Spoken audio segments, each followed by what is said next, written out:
In this video, I'm gonna teach you how to 1v1 in Murder Mystery 2. It's a very easy process, so make sure to follow along. As you can see, I am spectating two players who are 1v1ing in Murder Mystery 2. So, the real way to do this is to get into a game and make sure that you and whoever you want to 1v1 are the last players remaining. Besides this, I don't know of any other way. So, as you can see, they are able to 1v1 each other, and eventually one of them will win by shooting the other in the hallway. So all that you have to do to 1v1 someone else in Murder Mystery 2 is to make sure that you and them are the last people remaining in a match. So just stay around until you and them are left. So I'm just gonna pretend that we are starting a new match here and waiting for it to begin, and once it does, like I said, you will be able to 1v1 them if both of you are the last people remaining.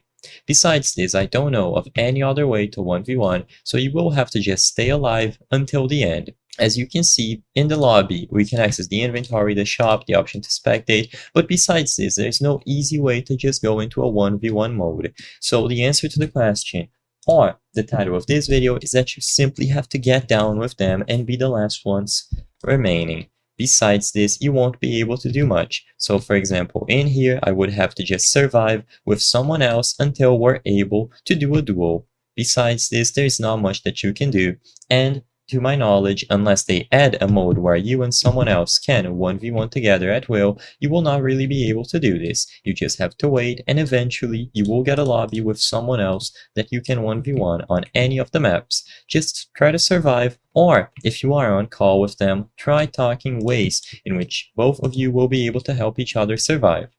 I hope I was able to help you on how to play 1v1 in Murder Mystery 2.